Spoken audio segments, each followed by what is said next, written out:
Good morning, everyone, and welcome into FPC NFL Sunday. That's right, it's Sunday. It's January the 23rd, and we are getting ready to conclude divisional round weekend. We have two games left today after a stunning Saturday divisional round slate, which saw both one seeds fall from the ranking. And Kyle, first and foremost, my condolences. I'm doing this out of respect to you and because you're my friend. I don't necessarily mean it, but the Packers are at a point now that look, I mean, this isn't going to be an easy offseason for the team, for the franchise.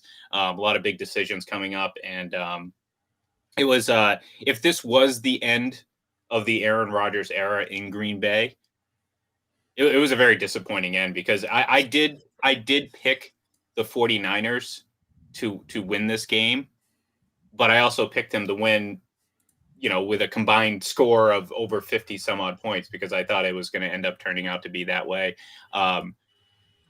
It just didn't happen. I mean, look, he had a bad game. Special teams was obviously awful.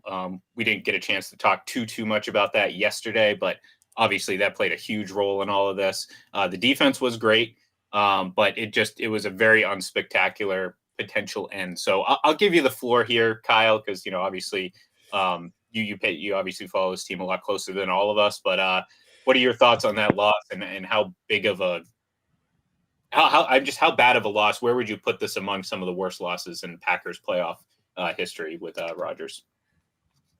Well, I don't know. I mean, this special teams unit has been a problem all year. So, like the idea that could have sunk a championship was kind of ingrained fear kind of throughout.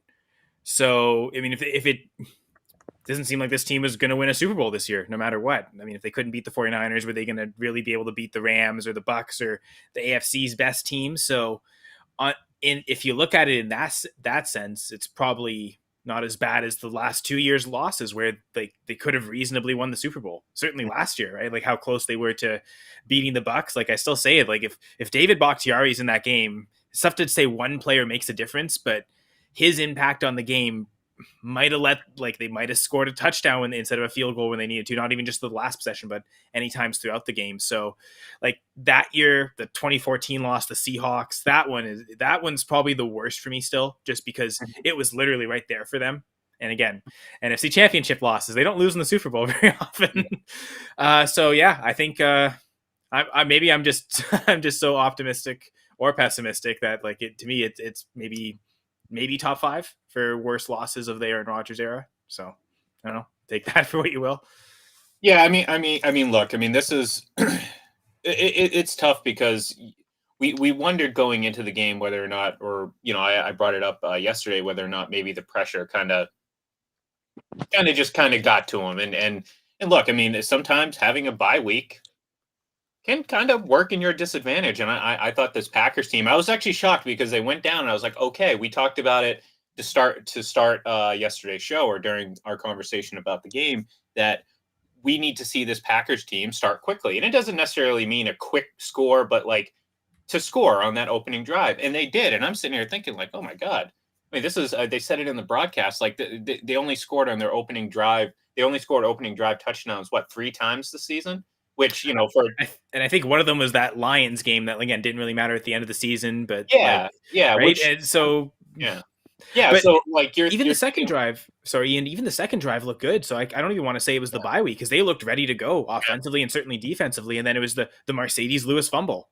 Like you talk about momentum swings in sports. It seems like right before, a couple plays before the fumble, you're thinking there's no way the Packers are going to lose this game. They're going to get up to such a big lead right now that the 49ers are going to be able to come back. And then the Lewis fumble just changed everything. It seemed like the play calling got completely out of rhythm. So you put a little bit on LaFleur for that. But I get the offense should have scored more than 10 points. This is an incredible defense. So I think mad respect to the 49ers, but ultimately special teams made a 10-point differential. The blocked punt, return for a touchdown, that's 7. Blocked field goal, that's 3 points they didn't get. So in a 3-point game, special teams basically cost you 10 points. Like that's kind of where the story ends. Like, either of those plays don't happen, the Packers probably win. So and then we think about it as a great defense and they can move on and Rodgers can redeem himself. So Special teams first and foremost on this is awful. And that's the thing. I mean, look, it's going to be more about Aaron Rodgers than anything.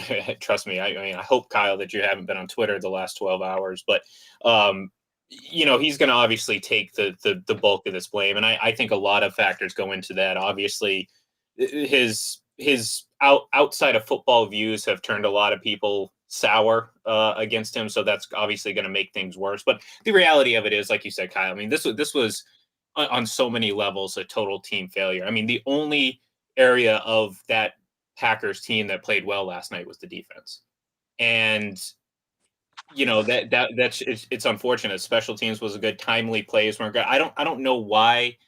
I understand the 49ers defense was strong, but I just don't understand why they weren't really trying to push the ball anywhere beyond the line of scrimmage. There was a couple plays where they threw the ball downfield, one of which was the busted coverage right before the end of half. There was that really nice play action play that he hit Devontae Adams down the field. I think it was in the third quarter. But beyond that, they weren't really testing this 49ers defense, and their secondary was banged up in that game and coming into that game. So I was, to your point about the play calling, I don't know. I don't understand why they were so conservative. I've got one number, and then I have a question for you guys. But Alan Lazard, one target. I don't understand that. He's been your second best receiver all season, especially with Valdez-Scantling out and Cobb coming back from the injury. One target for that. I don't understand that at all, and I don't know if that's on Rodgers, that's on LaFleur, because I mean, the one time you target him, he makes an amazing catch on third down for a first down play. It was again, Rodgers not wanting to throw the interception ever. It was a low thrown ball away from the defender. You make your receivers go down and make a really great catch for it, and he did, and that's it. Mm-hmm. If they're doubling Adams so much, Lazard's going to be one-on-one, and Keeler, I think you said it yesterday, right? Norman on Adams one-on-one, that's automatic. I say Lazard on Norman one-on-one. I trust Lazard more than 50-50 there in that instance. So how he only got one target is crazy. But to the credit of the Packers defense, you take every unit that played yesterday, so offense, defense, special teams on both games, so all four teams, where the Packers defense the best unit overall. They didn't allow a touchdown. Two field goals? That's it.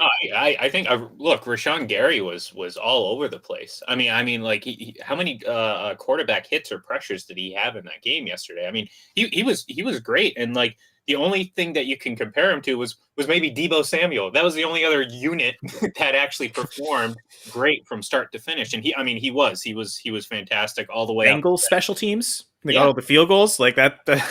You got to put Tennessee's defense in there too. If you tie a playoff record, I mean the defense.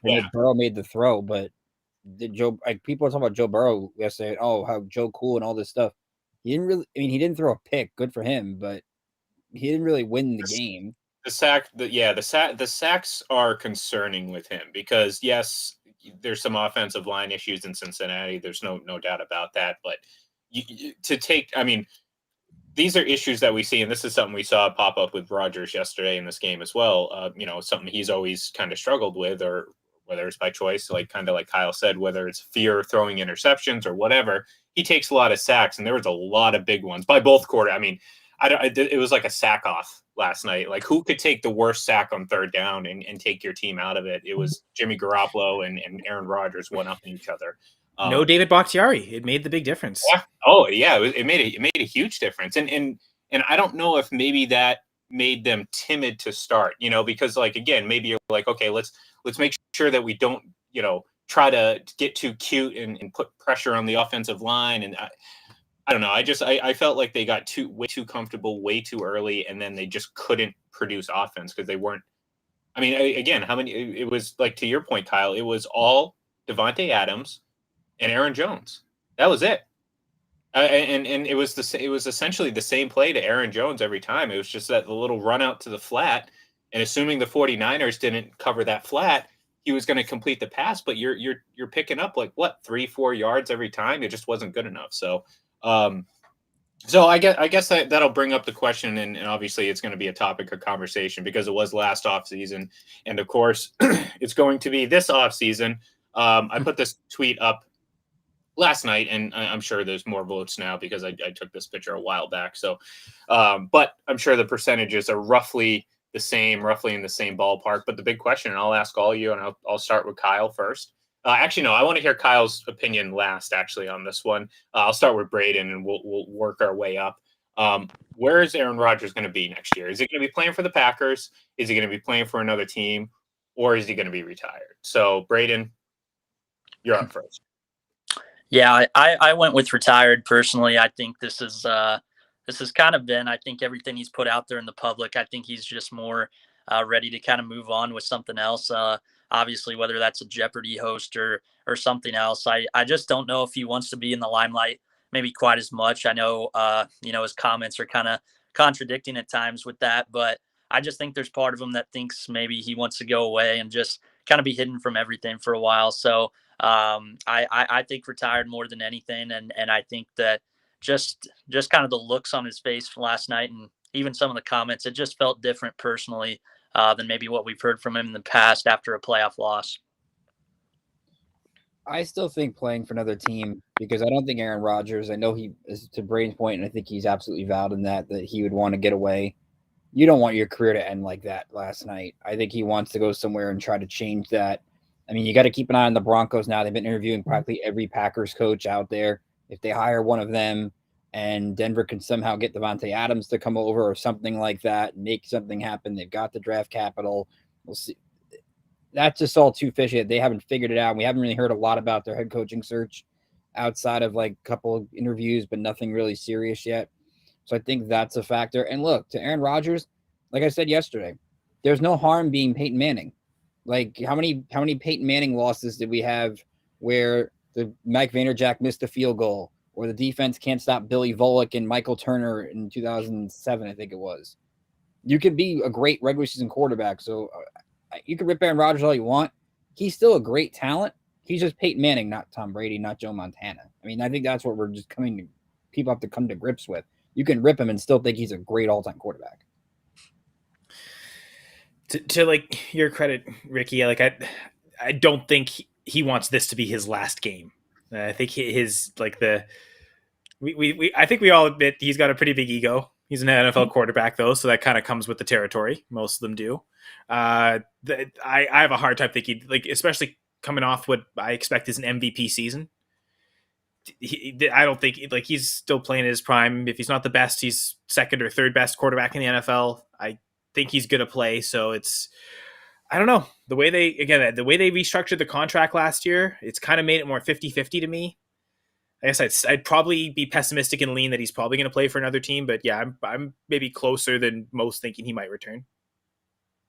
Yeah, and look, I think one of the biggest issues, obviously, and Kyle, you can speak to this, is the cap issues, because it's not necessarily just about Aaron Rodgers, but Davante Adams too, and how do you bring back both? Because I think that's very important. I think it's, from Aaron Rodgers' perspective, and based on what we've seen this entire season, Davante Adams needs to be there. I mean, those two are as good of a duo as you can get, and I don't think, because this isn't a situation where Aaron Rodgers is going to be leaving a bad situation. It may turn into a bad situation with what they have to make decisions with moving forward.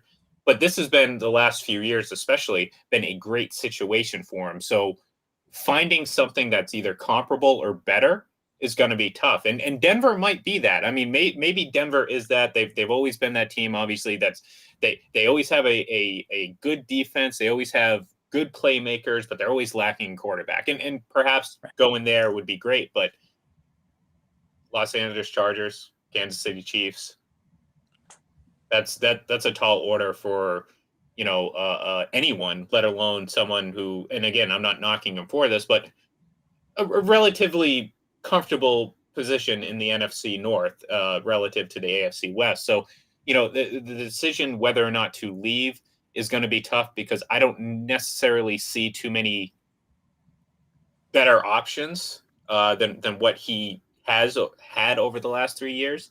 But I also think it might be more and more impossible, not impossible, but maybe the Packers, based on what we saw this year, maybe they decide that maybe it's just time we need to retool, rebuild, do whatever. And we know from Rodgers' comments last night that he has no interest really in being in a rebuild or anything like that, and that's his prerogative. So I'm 50-50. I don't think he's going to end up playing for the Packers. On this thing, you can see that I clicked retire. I didn't mean to, but I'm 50-50 between being retired and playing for another team. That's kind of, I feel like those are the only two options, because I think financially it's going to be tough for the Packers to bring him back and field a team comparable to what we've seen the last few years. And I just don't think that he's necessarily going to have that much interest in going and playing for a team that's rebuilding. So I think that completely takes the Packers out of the picture here.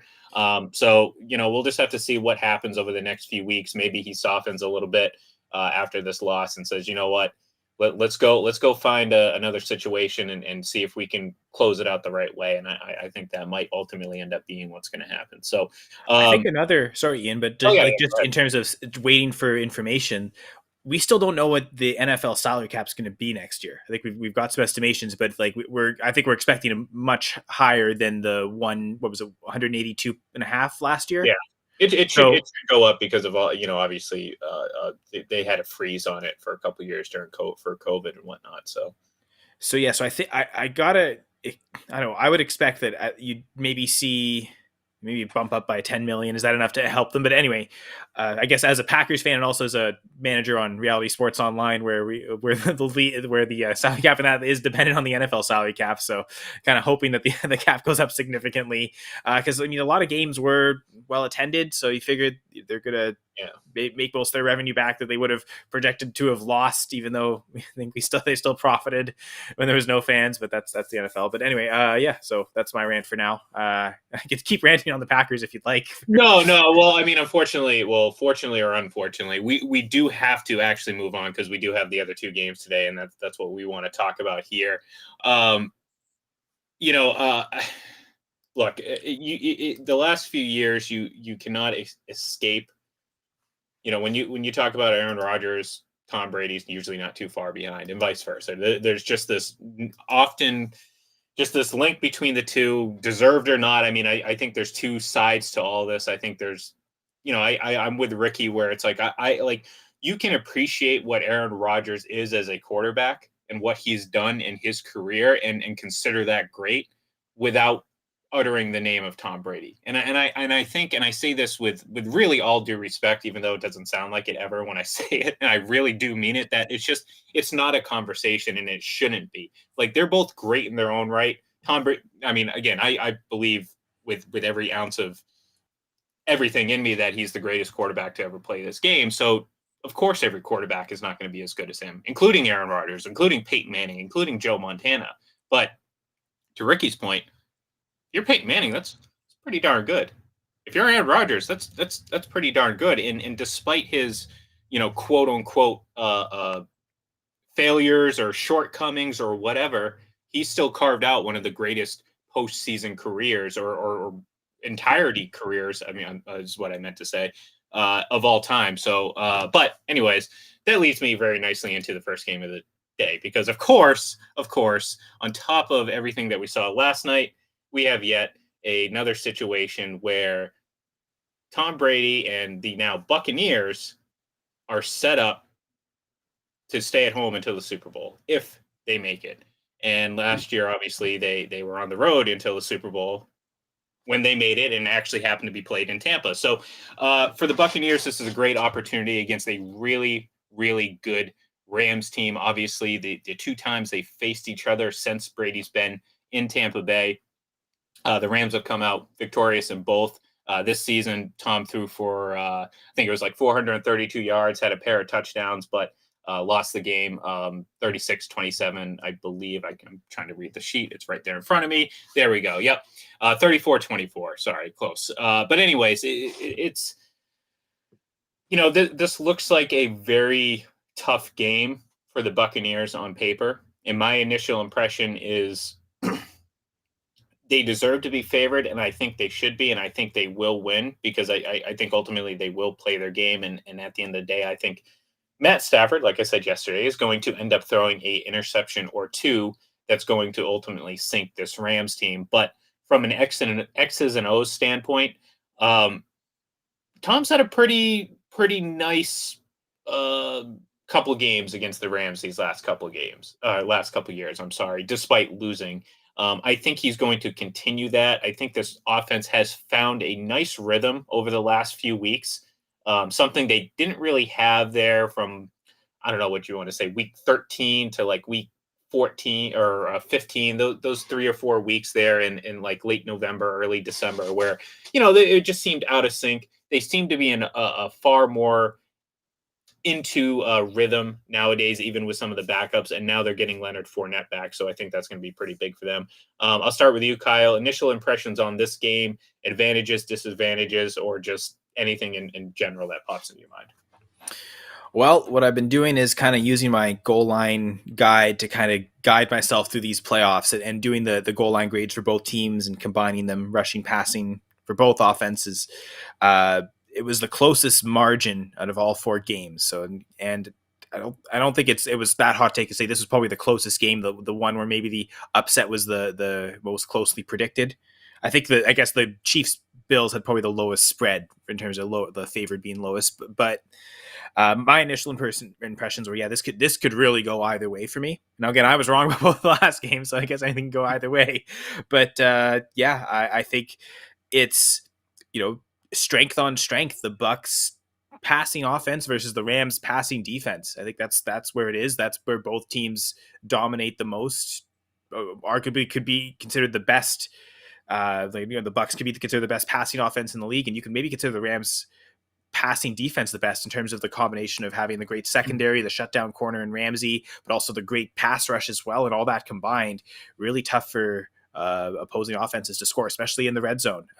20% of passing plays inside the 5, they allowed a touchdown. The second, that was tied for the 49ers, the lowest rate. So maybe not too surprising the Packers didn't do so well, especially in the red zone yesterday. But yeah, I think Mike Evans versus Jalen Ramsey, that might be where it comes down to. Can Evans get that touchdown when they need to instead of kicking that field goal? So that's, I think, where things are. That'd be a really interesting individual matchup where could really decide the game. What do you think, Ricky? A lot of different variables go into this. I think you look back at week 3, Rob Gronkowski left that game early, was clearly not himself in that one. And now you have a healthier Rob Gronkowski, which should help the Tampa passing game. Because I look at this game from Tampa Bay's perspective offensively. Mike Evans can get his against Jalen Ramsey, or at least something. But it's more about the secondary parts. What does Tyler Johnson do? What does Cameron Brate do? I can look at with Tom Brady wanting to get the ball out quick and seeing Gio Bernard having that Kevin Falk, Shane Vereen kind of game where he gets a lot of screen passes. He had 9 catches in week 3, or Keyshawn Vaughn does something. So I think you could get a little bit of secondary parts, and maybe Fournette does a little bit in the run game now that he's going to play. What I'm interested on the Rams side is all week long we've talked about Tristan Wirfs not being healthy, Ryan Jensen not being healthy. Andrew Whitworth is out for the Rams today, and they're a team that spends a lot of first-round capital trading. They don't get a lot of depth. Now, they got a guy, I think I heard this morning, he's played in the system a couple of years, so he's familiar, but one more injury at Rams offensive line, and they don't have a lot of depth either. So I don't think they can afford to pass it so many times. The problem is they'll have to, because I don't know what Akers and Michelle can do against that defensive line. So see if the Rams can provide any kind of balance to help staff it out a little bit. Yeah, I think kind of where Kyle was going, I think this is a game where the Rams defense, pass defense wise, I think they're actually kind of built to handle this kind of offense where they can kind of take away the quick passing game, get into the face of the opposing receivers and kind of throw them off their routes or frustrate them a little bit. So I think it is going to be kind of a feisty game, one of those where going to be a lot of long methodical drives possibly for Tampa Bay. But besides Jalen Ramsey, I think no Taylor Rapp in this game is going to hurt. You look at the middle of the field, whether it's Gronkowski or a running back out of the backfield. I think this is where it could come down to. I just think this is one of those games where maybe the Rams don't quite have the quickness or maybe the instincts they used to have at safety without Rapp there. And, of course, Jordan Fuller. So that's kind of where it comes down to for me, Bucs versus Rams D. But like Ricky said with the offensive line, one thing we know about Stafford, he likes to kind of stand in the pocket long time, not a lot of times where he's getting the ball out quick, especially in this offense. So really, I think it's just what kind of quarterback can win more with the quick passing game and kind of take away kind of throw away maybe from some of the secondary's better players and avoid those kind of, feistier matchups and ones that are going to have a lot of contact during the route. I know my answer to that question, by the way. I know which quarterback I'm taking in that situation. And I think, look, I think ultimately that's what's going to force the issue here. And I said it yesterday that, in the last 4 regular season games, Matt Stafford threw 8 interceptions. And this isn't a goof. It isn't a blip. In the playoff game, he was clean, but he also only threw the ball 17 times. And you can't win this game against the Bucs only throwing the ball 17 times when you're the Rams, because you have too many playmakers in the passing game that you need to keep up with that. Because, look, I mean, the Buccaneers score 30 points every single time they step on the field in the postseason. 5 games with Tom Brady, 5 times they've broken 30 points. Against good defenses, bad defenses, it doesn't matter. It's pretty consistent. So you have to assume that the Buccaneers are probably going to reach that limit or that point total today. Can the Rams match that? And can Matt Stafford do it without making a mistake? And I don't think he can. And having Whitworth out is obviously a big issue as well. But I think with or without him, I think ultimately, and this is something I've been kind of not banking on, but just expecting for some time is, and maybe Matt Stafford proves me wrong. I mean, that's the thing. It's like that's why these games are played, so I can be proven wrong over and over and over again. Maybe he does, but so far I don't believe that he's going to play a mistake-free game, and I think ultimately that's going to cost the Rams in this one, because as you can see on the screen, I mean, the guy's stats on the right are more akin to franchise records as opposed to that passing yards, 12,000 passing yards. I looked it up. If you took Brady's just playoff career, he would be 172nd all time, just with his postseason. He has more passing yards than Colin Kaepernick had. That's wild. I mean that's the silly thing about it. We sit there and look. I mean, Don Majkowski. He's ahead of Don Majkowski. 12,700 exactly for Don Majkowski in his entire career, and Brady has more than that in the playoffs. Just think about he's this. He's insane. It's nuts. Let's just say the Buccaneers go on and win a Super Bowl again. That's 3 more wins needed in the postseason. That would give him 38. Only one other franchise would have more playoff victories. Franchise, not player. Franchise in the history of football would have more playoff. It's the Patriots. It would be the Patriots, because the Packers were not able to obviously win and get up into that mix. So obviously, and 30 of those are Brady's too, right? Exactly. So is he even? It's silly when we think about it. Could they lose this game? Absolutely. Would it do anything to hurt Brady? Absolutely not. I mean, Brady could go out and lose this game and nothing would change from where we are right now.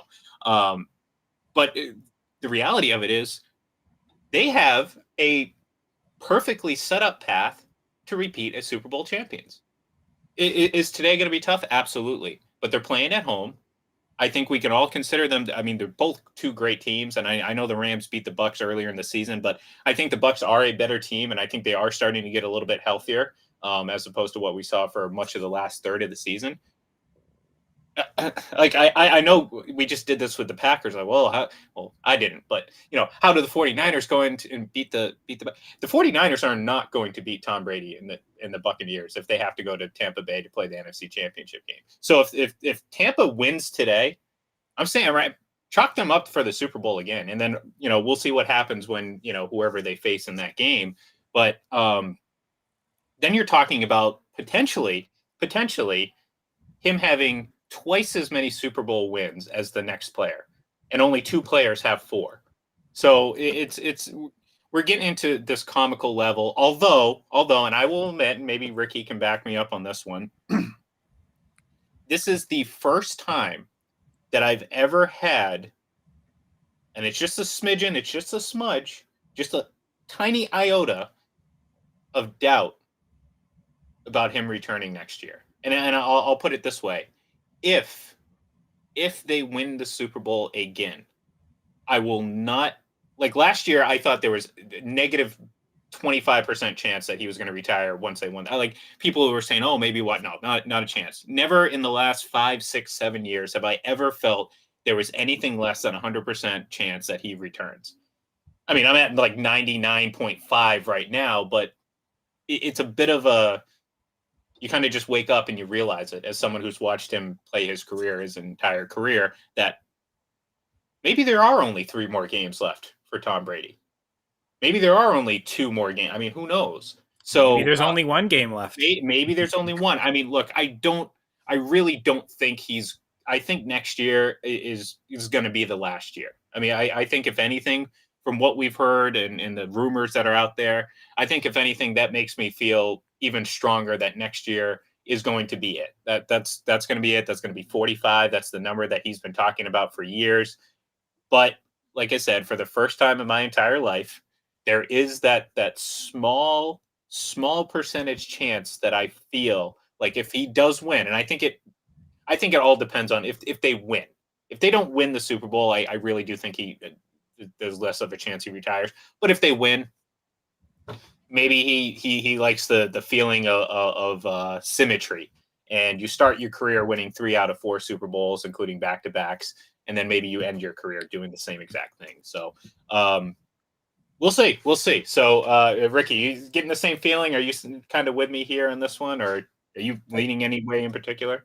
I think when you see the Schefter report and the Darlington report this morning that he's going to talk it over his family and take weeks to think about it. I mean, you look at the Bucs situation next year, they probably, unless they can get a really friendly deal, Chris Godwin might not be back.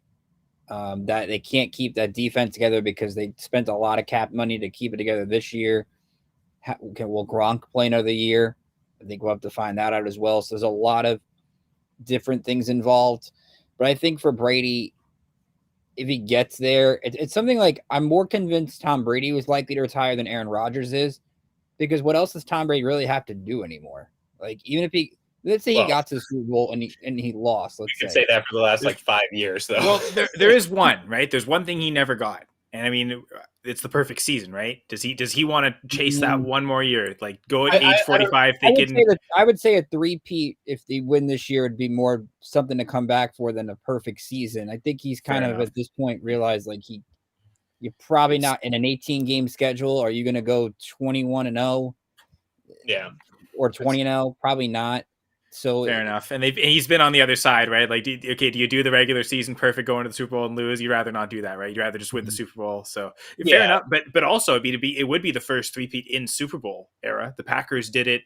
The Packers did it Super Bowl 1 and 2 and the year before. So they didn't repeat 3 Super Bowls, but that's the last time it's been done. And I think it's only been done twice. So like that would be something pretty significant.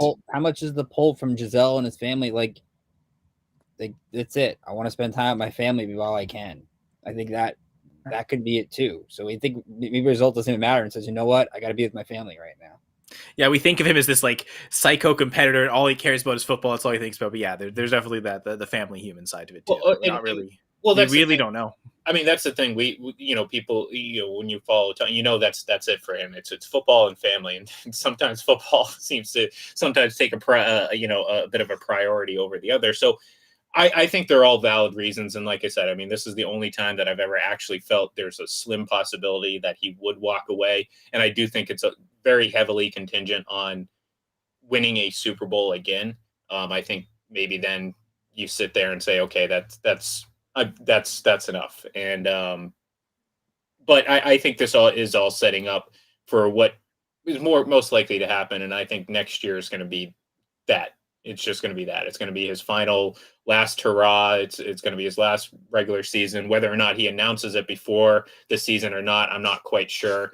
But I think that's what ultimately is going to happen. Okay, so let's get this going. We got our props. There we go. All right, so Tampa Bay, Los Angeles. OBJ was not in that matchup week 3. Of course, he was still a member of the Browns. Maybe he was on the field. I don't know. I think he was still injured at the time. So, but will he score in the Buccaneers, almost said Giants, Buccaneers-Rams divisional round matchup? And I'll start with you, Kyle. Yes. I think the Rams are going to have a really hard time scoring on the ground. I think they'll score enough points. So passing touchdowns. I don't think Kupp's going to get them all. So I think OBJ will get one. over the last 4 or 5 weeks, Sean McVay, I feel like, has made it a point to get him the ball and get him the ball in the end zone. So OBJ does score a touchdown, yes. I'm going to go yes as well, especially in the red zone. I think this is kind of a defense where he can kind of work his magic against in that short area. So this is kind of a defense where I think is going to work hard to double cup, obviously, as much as possible. So I'm going to go definitely here. All right, here we go. Big armed quarterbacks. Obviously, Stafford and Brady were, for the most part, 1 and 2, or Brady was 1, Stafford was 2 in a lot of the high volume numbers. Stafford's total touchdowns, including the playoffs, are just a few behind Brady. In this game, who's going to throw for more passing yards, though? Is it going to be Brady or is it going to be Stafford? I almost don't want to reveal it yet because my process for making the pick reveals who I think will win the game. But so I'll just say Matthew Stafford, and I'll leave the conclusions to afterwards, and I'll explain later. Fair enough. Ricky? I'll go Stafford. I feel like if the Rams want to have a great chance in this game, take the Dallas approach from week 1 and just throw the ball about 40, 45 times, because I don't really see what Akers and Michelle can do against this run defense that is going to take that away and make LA have to throw. I think Brady can win this game with even under 300 yards if Fournette can do anything on the ground, or Bernard or Vaughn can help out. So I think Stafford needs the yards more. I'm going to go Stafford as well. I think it's definitely weaker secondary, so I think Stafford's going to have a lot of chances to hit on deeper passes and explosive plays more often. I think Brady will be more willing to take what's underneath more consistently, so have to go with Stafford. All right. Next, here we go. Total touchdowns for Tom Brady. Remember, last meeting, week 3, Brady threw and ran for a touchdown. That's right. I think that, and I'd have to go back and check, but I think that might have been the week that Tom Brady was the Buccaneers' leading rusher, which kind of tells you where this rushing attack was early in the season. But in this game, is he going over under total 2.5 touchdowns in this one? I mean, yesterday, again, I'll pat myself back, 7 for 10 on the props yesterday. We were all smashing the under on the touchdowns, and like none of the quarterbacks came close. Like both the quarterbacks who won games yesterday didn't throw a single touchdown pass. That's crazy. So I don't know. I think just because of how good this Rams defense is, part of the Bucs will have to rely on Leonard Fournette and the running backs close up. So I think the rushing touchdowns maybe take away from Brady. So I'll say under. You know what? I'll go over. I mean, I threw out the famous Aaron Rodgers stat yesterday. I'll give you Tom Brady has a 5-game streak of 2 or more touchdowns. Last game was obviously 2019 against Tennessee. It's the last time he had the Rams one as well. I think if he was just 2 passing touchdowns and he does a quarterback sneak for 1, which he's known to do on the goal line anyway, maybe like we've talked about it, a turnover from Stafford gets in the ball on like the 15-yard line and you get a quick score. So I'll go different since we had the unders all yesterday and say Brady goes over. I'm going to go under. I think this is another game similar to yesterday. I don't really see a lot of points overall. I think this is a game Fournette being back. I don't think Tampa Bay is afraid to live through the running game if they need to, and we saw how that worked out for him last year's playoffs. So maybe some of that sentiment's still kind of there, and I think that'll kind of work in Fournette's favor today. So I'm going to go under. Yeah, Ian, you were correct. Sorry, Ian, you are right. I'm sure you want me to interrupt you to tell you that. Oh no! Anytime you want to tell me I'm right, please feel free to interrupt. That's what I figured. I felt it was safe. Brady did lead the Bucs in rushing yards that week against the Rams, 14 yards. Jones had 11. Yeah. Leonard Fournette was 4 for 8. The Bucs scored 2 rushing touchdowns though. Brady had 1, and then Chris Godwin ran in 1 as well. Yeah. So Brady only ended up with 2 touchdowns that week, even though he threw for 432 yards. So I kind of like my under. Well, that's the thing too. It's like, and to both you and Braden's point, the Bucs and Brady, they're not afraid to run the ball down at the goal line. I mean, and certainly against a team like this, when the field shrinks, and you're going up against a very opportunistic defense, you know, you're risking a lot trying to throw deep down there. So maybe just hand it off to your running back and take the points that way. They all count the same. So, all right. So we asked this question yesterday. We had this. I think someone got it right with AJ Dillon. Yes, that's right, Kyle. That's right. You got AJ Dillon right on the nose. Well, didn't someone get Derrick Henry as well? For the first game. Maybe. But I took Jamar Chase. He didn't score, so I know it definitely wasn't me. But I thought someone took Derrick Henry in the other game too. I can't remember. That was like 24 hours ago. Anyways, well, you see, I'm trying to forget other stuff that happened yesterday, so I'm focusing on the live stream. That's I was trying to pinpoint some of the positives for you, Kyle. And that was Thank you. One of the positives, and we'll focus on that. In this game, though, what did I do? I gave you a preview. Yep, that's what we were doing that one. You're in the hurry up offense right now. Hurry up offense. I'm getting a little bit too ahead of myself. Who scores the first touchdown in this matchup? Is it going to be Cooper Kupp, Sony Michel, Mike Evans, Rob Gronkowski, or infamous Arthur? I think the best way to attack the Rams again on the ground. So I am tempted to say other for a running back, but I don't know. In the playoffs, he just always seems to come alive. Brady trusts him. He has for years. I'm going to say Rob Gronkowski. I'll go the famous other route. I'll go the guy who did it last week for Tampa, Giovanni Bernard. I think he's going to be a guy that can get the ball on the goal line. If Brady's got a 3rd and goal at the 5 and Evans is covered and Gronk is covered, he can hit it to Bernard in the flat.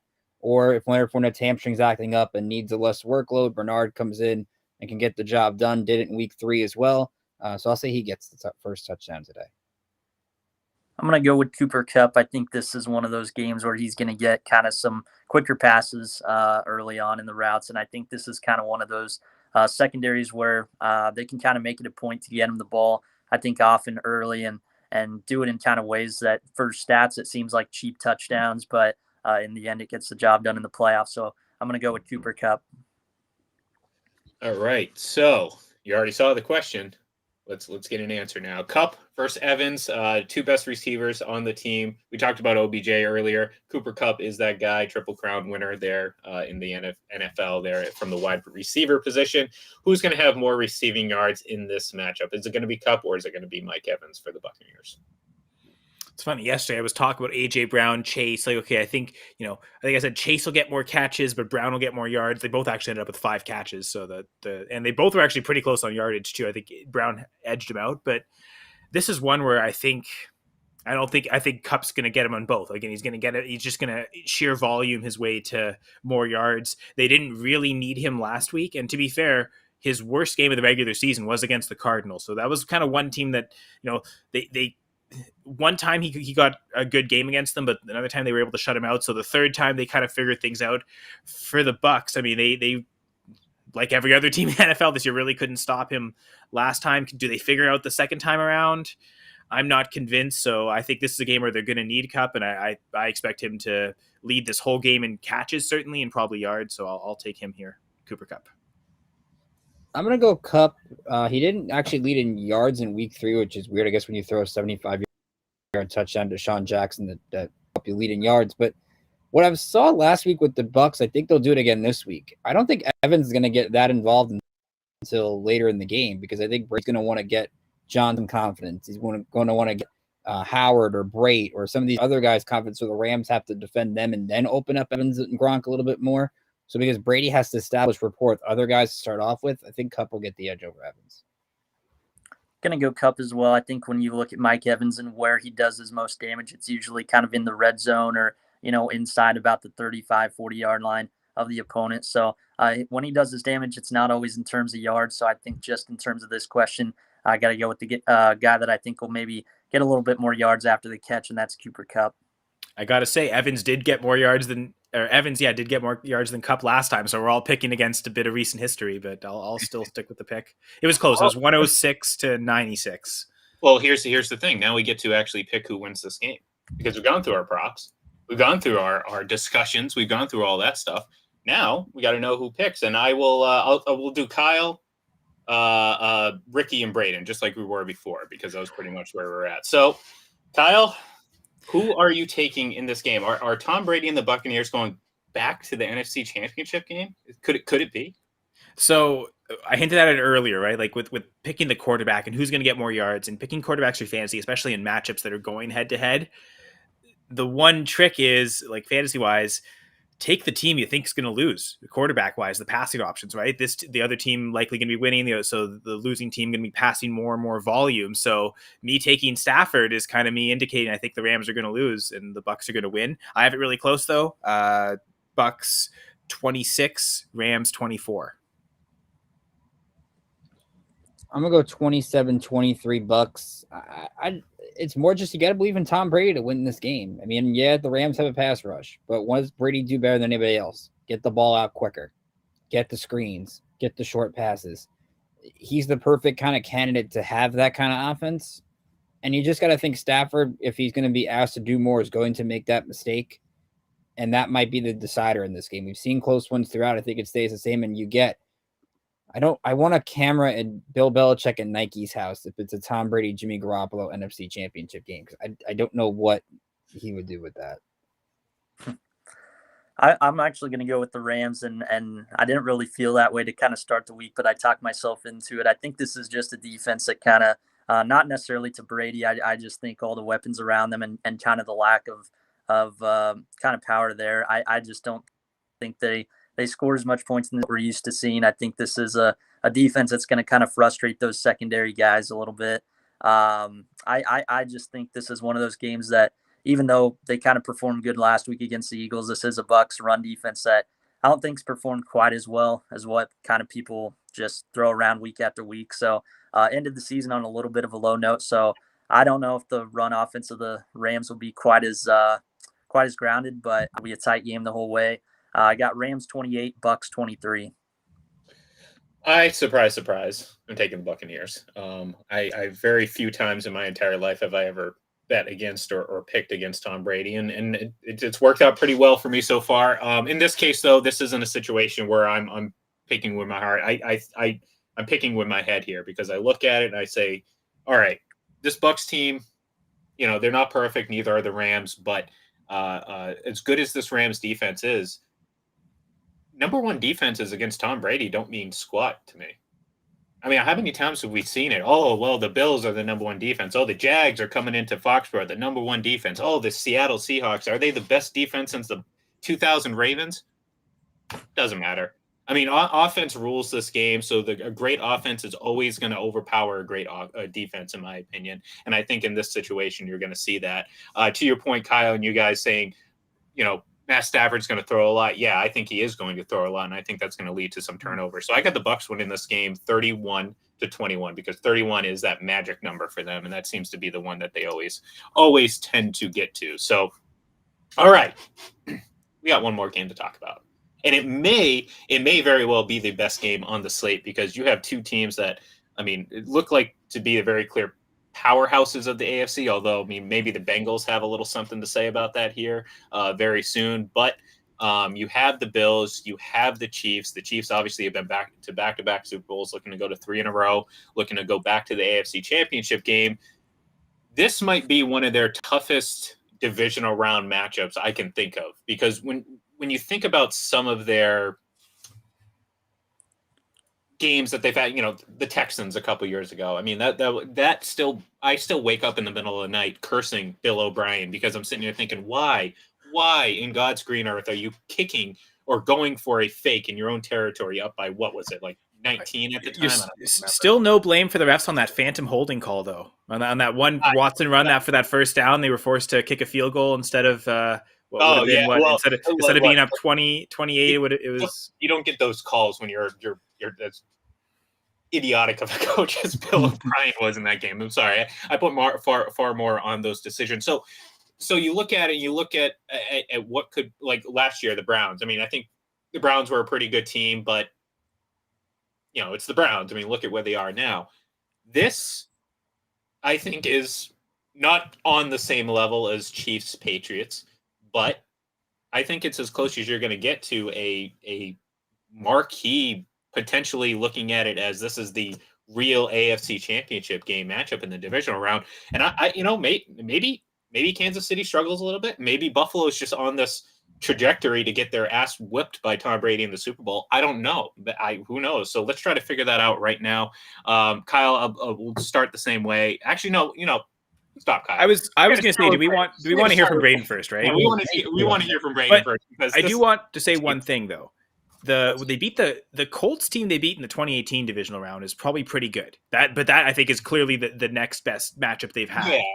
Right, that was Andrew Luck led team, his last hurrah. You're also talking to someone coming from the perspective of the Patriots facing those Colts team, and I'll Ricky can correct me if he thinks I'm wrong here, but anytime the Patriots ever played the Colts in the playoffs, especially like after Peyton Manning, I didn't even break a sweat in those games. Those were the most comfortable, easy, most predictable, walking comfortable wins I've ever seen in my life, and I wish we got more of those, to be honest with you. And that was Patrick Mahomes' playoff debut, right, Braden? It is the only game in which he has not thrown a postseason touchdown up until last year's Super Bowl.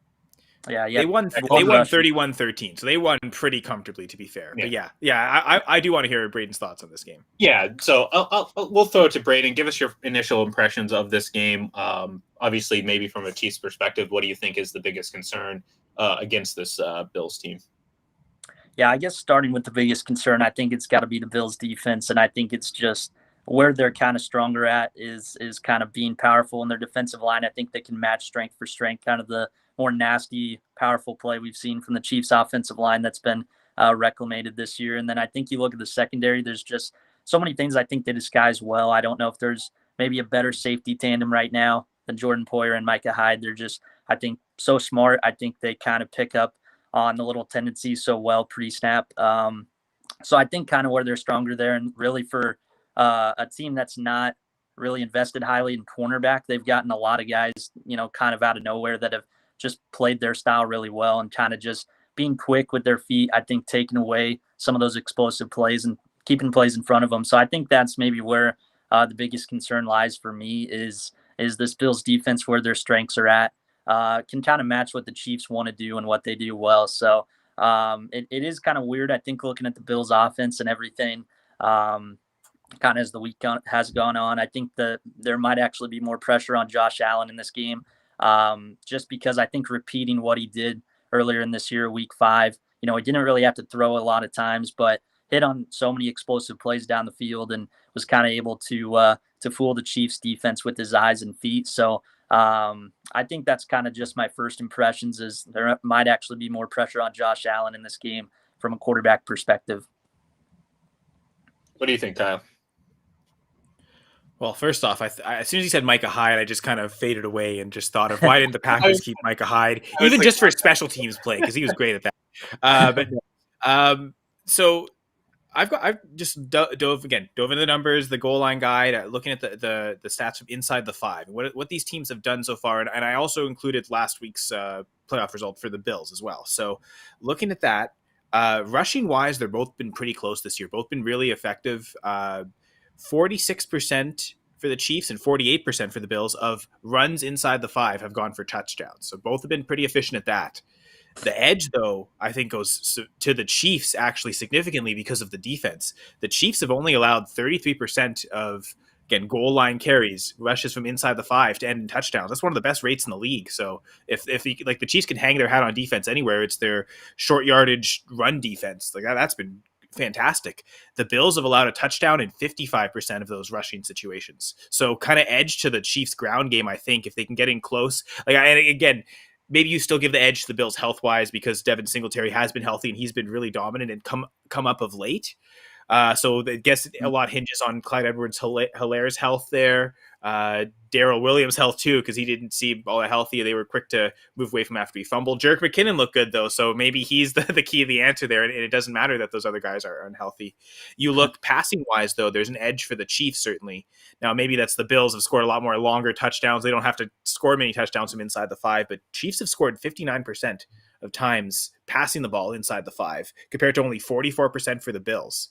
But like Braden was saying, the Bills defense matches up so well with the Chiefs strengths because they've only allowed a touchdown on 38% of passing plays against them inside their own 5. So it's similar to the Bucs Rams, right? It's the strength on strength, like the strength of this passing offense going against a really good passing defense. So can Mahomes make that difference there? Because the percentages are pretty close.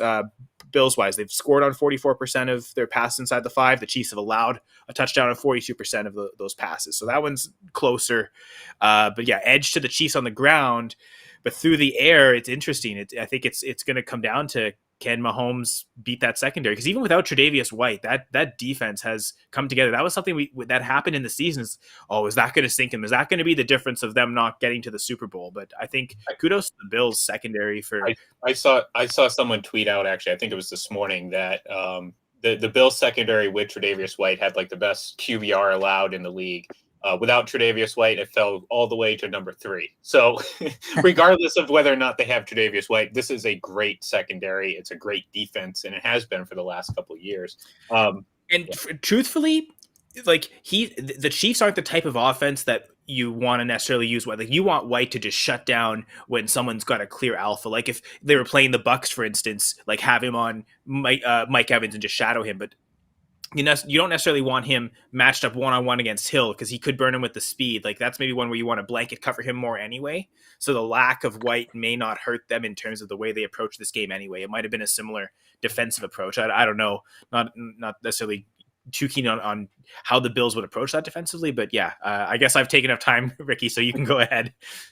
Well, the one thing I look at in this matchup is I don't really see I know Hyde and Poyer are great. I don't really see how they can take Kelsey out of the game. They struggled with that in the AFC Championship last year. Kelsey still had 6 catches and a touchdown in the first matchup. And I think the one thing you look at this Bills defense, this is really their first test without White. I mean, look at the quarterbacks they've played since the injury. Yeah, they played Brady and they had a great second half outside of the touchdown overtime. But Mac Jones twice, Cam Newton, or Sam Darnold or PJ Walker, whoever, Matt Ryan, and Zach Wilson. So this is really the first big defensive test for Buffalo. And look, their defense is great. I'm not hating on Bills Mafia. I love Josh Allen. Great quarterback. Can he play another perfect game? Because he didn't get sacked in the first matchup either between these two. I think the Chiefs, now that Chris Jones back, can get pressure. And it's weird because I'm looking at all the prognosticators and all these shows, and it's a 1-point spread. I feel like the Chiefs are getting disrespected by a lot of people. I don't know if it's just the narrative. The Bills are finally going to get one, and we want them to get it, and it's awesome, and Josh Allen's great. And next thing, Randy Moss is saying Josh Allen and Patrick Mahomes is the next Tom Brady, Peyton Manning. I wonder if the Chiefs have heard that all week and saying, can somebody actually come in and beat us twice in Arrowhead in the same season? If Josh Allen can pull that off, great for him. But as I've said on this show a lot, when the Chiefs are struggling, the Chiefs remind us a little bit of the Dynasty Patriots in that when you count them out, there's usually something there. And I wonder if that shows up today. Is there a quarterback controversy? Ha. Well, I mean, it's kind of a good segue into, before we get into these prop bets, kind of the next question I was going to ask you guys is Josh Allen the most important player for either team on the field today? Not more important than Mahomes. I think they're both equally as important. I think maybe you're right in that Allen can impact the run game. So maybe you're right on that. So yeah, I'll concede to that. Yeah. I think so, just because I think the Chiefs this year, they've been more willing to kind of work with longer drives and more methodical play. So I don't think really having to lean on a Jerick McKinnon or Clyde Edwards-Helaire, Darrell Williams is maybe as difficult for the Chiefs this year in certain situations. So I kind of got to agree with you and Josh Allen, especially when you take a look at what he's done in the running game. I think, even Melvin Ingram, Steve Spagnuolo kind of talking about it this week on how much emphasis they put just on tackling him and not, letting him get to that second level. So I think when you throw in the rushing ability and just how much kind of areas of the field he's able to win in, and you look at how the Chiefs have won a little bit differently this year, I think you're 100% correct in my opinion.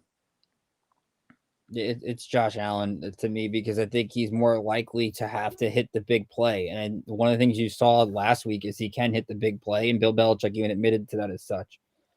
But if Josh Allen beats you with the big play, you'll take it, as opposed to him running around and getting 15, 20 yards and being able to get the easy. If he beats you throwing the ball 50 yards to Stephon Diggs, making a great throw, all power to him, because what was the problem early in his career? Overthrowing balls down the field.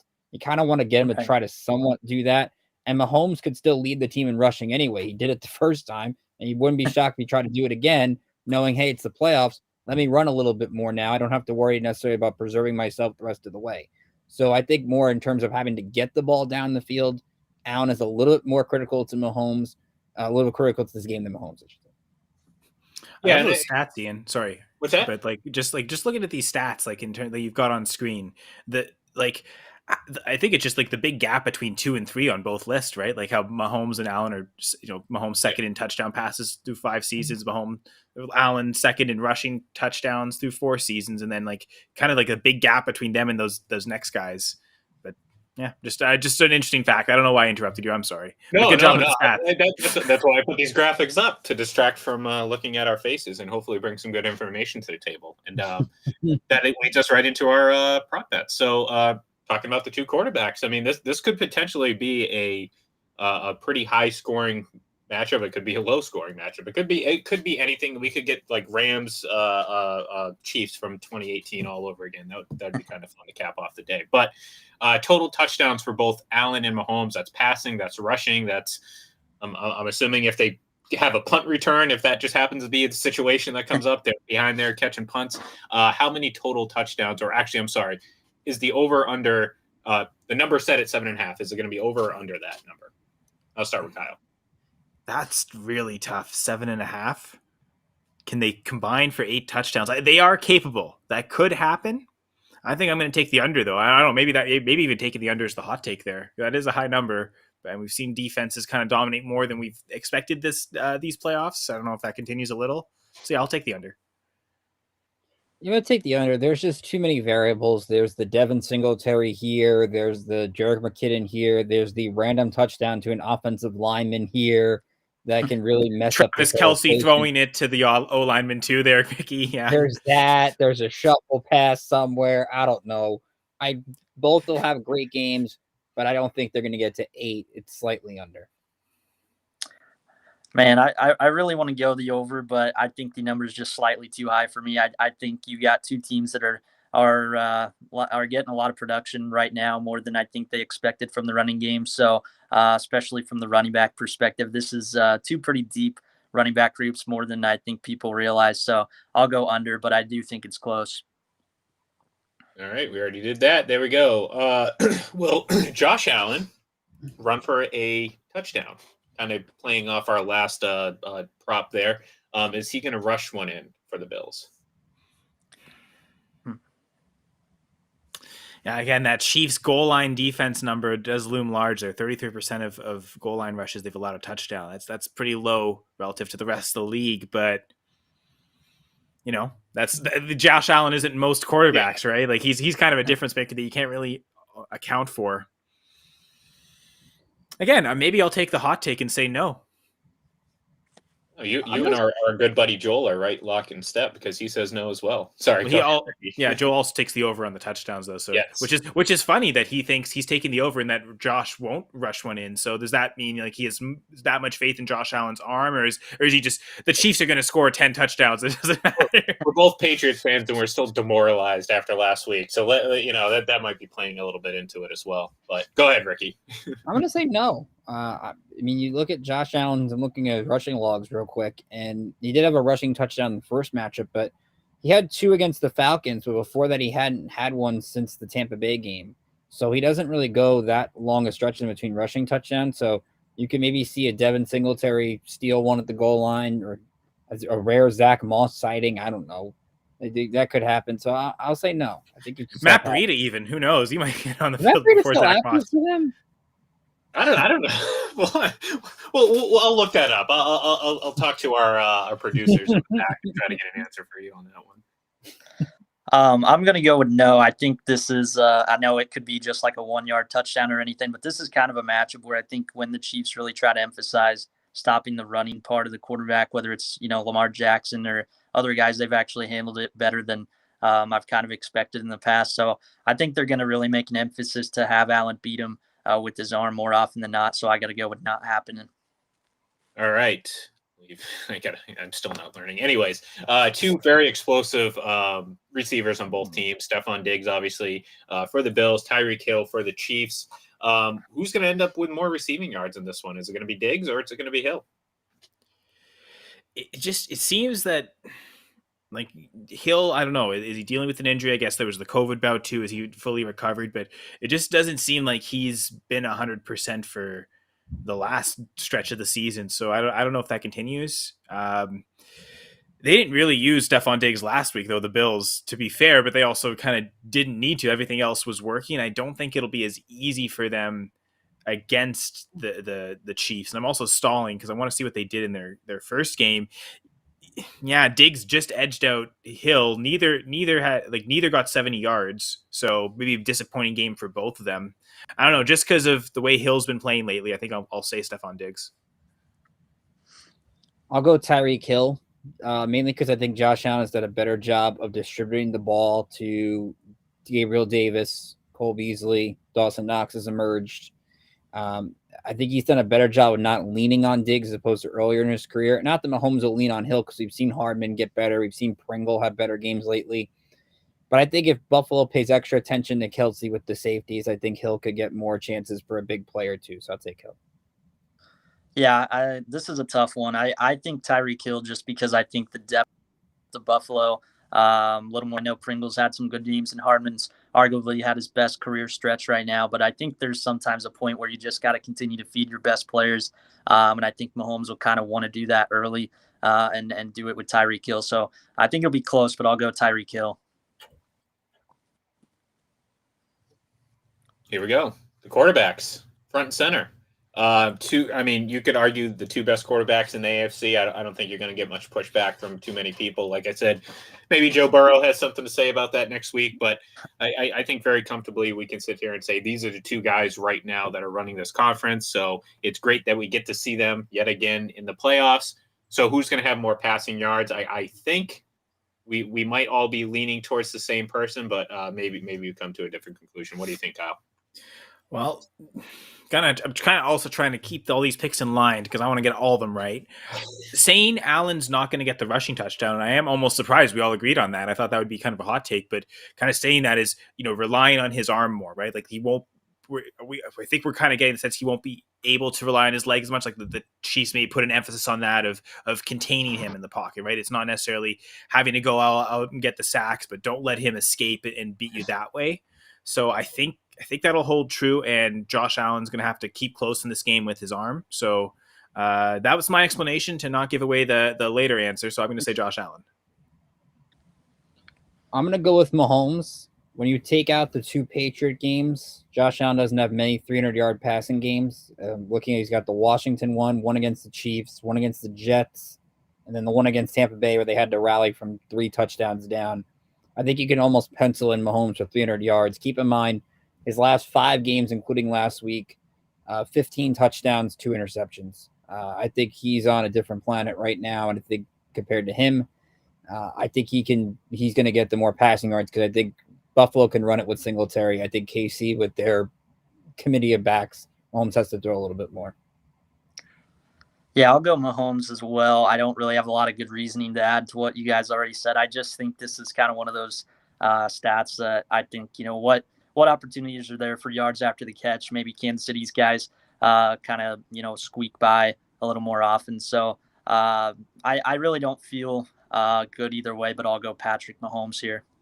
Good point about the yards after catch, Braden, right? Because Josh Allen is throwing a lot to these tough catches, like the receiver goes up and makes it and can't do much after the catch, or they're setting up to the receiver goes out of bounds right after. Whereas like Andy Reid loves to set that up through the middle open. So that is a good point. But I'm still sticking with Allen, and I guess that's the hot take answer of all the other ones. That's the one where everyone. Well, I was thinking more in terms maybe Allen, just because I do believe that he's going to have to do more if Buffalo is going to win this game. So. And maybe that gives away my pick a little bit. I'll start because I've already introduced it. This is the last thing that we're going to do today. I'm taking Buffalo. Again, I think this is going to be a great game. I really hope this is a great game. I hope this isn't a dud where we sit there and we're like, oh, we had so many high hopes for this, and it's a blowout either way. No, I hope this is a close game. I think it's going to be a close game, but last week had. The Chiefs played a team, any other team, I believe, other than Pittsburgh, they're likely playing from behind to start that game. And I don't know. I don't know how much that's going to play into this. Like, if they get off to a slow start this week, I think that's you're giving yourself a huge hill to climb out of, because I think Buffalo is very well equipped to maintain a lead, add to that lead, and also just run the clock out, run the ball, that type of thing. And I think that also ends up opening up opportunities for those Josh Allen, Clydesdale type runs up the sidelines where he gets 15, 20 yards and your defense is just left, Tyrann Mathieu with his arms up and all of a sudden you're like, what's happening here? This isn't going to be a blowout. This isn't going to be a dominating win. This is going to be two great AFC quarterbacks dueling. And I think ultimately Josh Allen is going to get the edge. I think he's as great as Mahomes has played. He has the tendency, and this entire offense does, to go quiet for a couple quarters and maybe slow start, sort of like Green Bay. We talked about it yesterday with Green Bay. Green Bay can be great for 2 quarters, but there's 1.5 quarters where you're like, okay, what are they doing? And if the other team takes advantage of that, that's when you start to worry. And I think Buffalo is going to take advantage of a potentially slow stretch of play from the Chiefs, and I think it's going to be enough to give them the edge. So I'm going to take Buffalo. It's going to be 34-31. That's funny. That's a funny number. I'll get to that in a sec. But the Chiefs did come back from behind, right? I mean, the Steelers were up 7-0 after the TJ Watt scored, right? But I know what you're saying. I know exactly what you're saying. Anyone think that was a insurmountable? I mean, come on. I know. Because if you went the first quarter and a half without scoring any points, and you gave up 7 points to the defense against the Bills, you have to expect that the offense for the Bills would have done more than the Steelers and put more than 7. So I get that. I'm just teasing you there on that. I hope it's an awful game. It's 14-10. Everyone is just upset because that's how mad I am at the football world right now, but I'm not expecting that to happen. I think both of these offenses will do well enough. 34. Yeah, I have the winning team also scoring 34, Ian, so that might be the magic number there. But the same process I did for the Bucs Rams game. The quarterback, I think, will score the more passing yards. The quarterback, I think, will lose the game. So I'm going 34-25 Chiefs. I'll let Braden go last and say the Chiefs guy here. I'll say this here. Like I said, the Chiefs to me are this Patriots of the decade ago and of the recent years. When you doubt them or you think that all of a sudden their run's coming to an end, they come and rise to the occasion. I think Patrick Mahomes comes in with something to prove. I think both these teams actually can start off pretty well. The difference last year is Buffalo went for field goals instead of points. McDermott's going to do that this year, and he's been great at it lately. But sometimes when we've seen with Rabel and Staley, a lot of those times these algorithms come to a problem when you get to the postseason, and sometimes you just get away from the game a little bit. So you have to go with Andy Reid, I think, in the coaching battle. And I think in the kicking battle, which we saw the last night's games come down to, I trust Harrison Butker more than I trust Tyler Bass. I think the Chiefs get the ball last, and I think Mahomes gets them to field goal range. Butker kicks the field goal. Chiefs win 37-34. 34 again. Yeah. That's apparently that number. Yeah, this is, like you guys said, I think the pressure is all on Buffalo here. They're 0-5 this year. Games decided by a touchdown or less. 5-5, I believe, against teams with the winning record. So I think there's so much that has to just be set up so perfectly for them. And I think when Kansas City's kind of realized that, their best football could be in the playoffs, I think that pressure is going to be too much for them in this game. I ideally just don't trust Josh Allen sometimes in big moments like this. So I think him and the Bills offense blew their wad, so to speak, all last week. And we've seen how that high variance play has really hurt Allen more drastically than other quarterbacks. So I do think it'll be high scoring. I think it'll be close, but I have Chiefs 34, Bills 28. Oof. Not only do we all have 34 in our answer, I do want to point out that I was the only person to pick Buffalo. And reminder, just like the 49ers yesterday. No, right. I was thinking exactly that. Right. As soon as Ricky was talking, it's like, okay, it sounds like he's going to pick the Chiefs, and I knew at this point I was picking the Chiefs, and of course Braden's probably going to pick the Chiefs. So yeah, as soon as the connection, I think I was the only one that had the Bengals though, so I don't know. Yeah, well, I can't remember that one. He's the only one with the Rams, I think. So there are a lot of. Hey, you know what? I had a track record yesterday. You know what? Stop screwing with my moment. I can just hang my hat on the props. I picked both the losers yesterday, so I almost went 36-26 as my score, but then I kind of yesterday scoring a little less, so maybe I kind of changed my calculation a bit and took a couple points to get that 34. So it's funny how that ended up happening. As an objective observer, I will sit here and say that I look at every game and I value everything, and I make a decision right down the middle. But as a fan, nothing would make me happier than to go into next weekend with the Bengals and Bills and Bucs and 49ers. And I know why. Just because you don't want to see the Packers and Chiefs advance. That's exactly why. Of course, because there's no other fan base that I get into more often than Packers and Chiefs fans, and it would just kind of, let's put it this way. Yesterday, the absolute worst possible outcome for me personally, again, I'm not speaking for anyone else. I'm talking about my own personal, issues.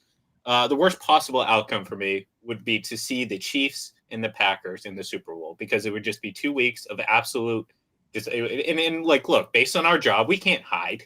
Like in the past, I just go away for 3 months. I mean, after Super Bowl 42, I didn't watch a single athletic anything. I don't care if it was like competitive pancake flipping. I didn't watch it because I didn't want anything to do with sports because of that.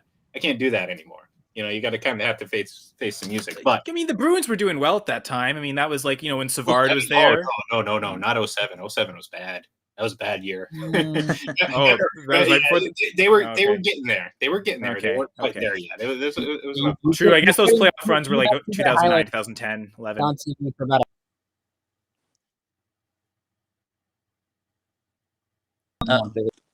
And Ian got out too. So we're continuing here on FPC Live.